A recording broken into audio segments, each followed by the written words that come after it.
बेळगावपासून अवघं 10 किलोमीटरच्या अंतरावरती आहे. त्या ठिकाणी भव्यदिव्य असा सद्गुरू आबासाहेबांच्या कृपेनं, दादासाहेबांच्या कृपेनं या ठिकाणी होणगा ग्रामस्थ, वारकरी व सर्वांनी मिळून आता भव्यदिव्य हा या ठिकाणी मंदिर बांधलेलं आहे.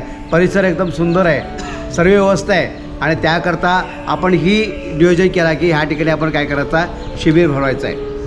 आणि त्या शिबिरचं काय नाव आहे, आपण बालसंस्कार शिबिर. त्या शिबिरमध्ये तो सकाळी किती उठतो आहे, 5:30ला आपण या मुलांना उठवतो आहे. त्याच्यानंतर जे आपण बोल देतो आहे, जे अभंग देतो आहे त्याचं प्रॅक्टिस त्यांनी करायचं 7पर्यंत. त्याच्यानंतर 7 ते 8पर्यंत आंघोळीची प्रातविधी आहे ती करायची आहे. त्याच्यानंतर आपण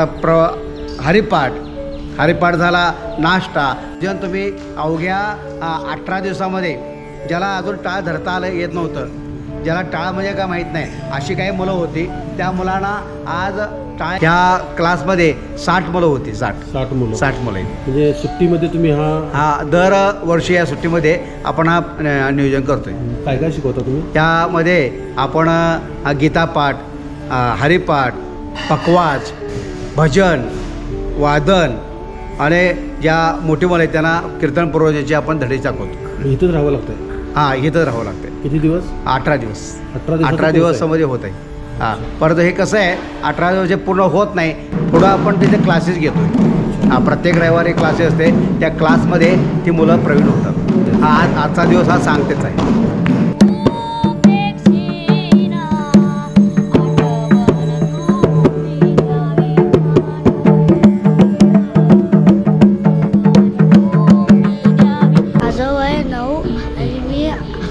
आंघोळमधनं आलोय. हरिमुखे म्हणा, हरिमुखे म्हणा, पुण्याची गणना कोण करी.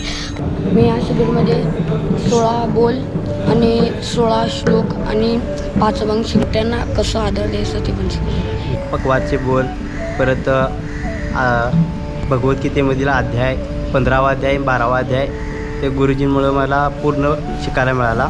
आणि त्याचबरोबर त्या अध्यायामध्ये जे काही आहे, त्याच्यामध्ये जे काही अर्थ आहे, त्या अर्थासहित त्यांनी मला प्रवचन कीर्तनाचा सुद्धा थोडा अभ्यास दिला आहे. आणि त्यामुळे मला गायनाचा सुद्धा सराव करायला इथं मिळाला आहे. आणि त्याचबरोबर आपण आपल्या आयुष्यामध्ये कसं जगायला पाहिजेत व इतरांची आपल्या मोठ्या जे आहेत ते आपल्यापेक्षा जे वयानं मोठे आहेत त्यांच्याशी कसं बोललं पाहिजेत, काय बोललं पाहिजेत, हे संस्कार त्यांनी आपल्यावर केले आहेत. राम भाऊ आनंदाचे ह्यांनी जे प्रोत्साहन मुलांना दिलं त्यांच्याबद्दल खरोखर आम्हाला त्यांचे आम्ही धन्यवाद मानतो.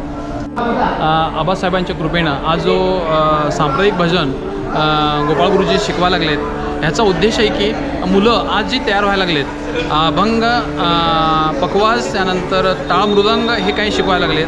आणि त्याच्यातून शिकण्याच्या माध्यमातून एवढं सांगायचं की आत्ताच्या युगामध्ये जी मुलं मोबाईलमध्ये तल्लीन झालेली असतात, त्यानंतर बाकीच्या कार्यक्रमामध्ये गेलेले असतात, वाईट संगत जाते, वाईट संगतीमुळं मुलं बिघडायला लागलेत, त्यांना स्वतःच्या आईवडिलांच्यावरती प्रेम राहत नाही आहे. सगळ्या गोष्टीपासून वंचित असताना त्या मुलांना एकत्र करून आज जो पखवाज कार्यक्रम करायला लागलेत, 1 वर्षी फेब्रुवारी किंवा मार्च ह्या दरम्यान होतो आहे, तो 1 महिन्याचा परिसर असतो आहे. त्याच्यामध्ये खाणं पिणं जेवण त्यांना शिकवलं जातं. कपडे धुणे, अंघोळ करणे, त्यानंतर हरिपाठ घेणे, मृदंग, त्यानंतर टाळ, ताल भजन हे गुरुजी, गोपाळ गुरुजी म्हणून आहेत, ते शिकवतात.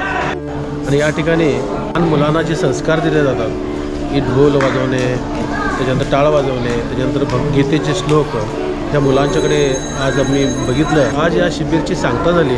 जवळजवळ 20 दिवस झाले गुरुजीने यांना बरंच काही शिकवलेलं आहे, आज बघायला मिळालं.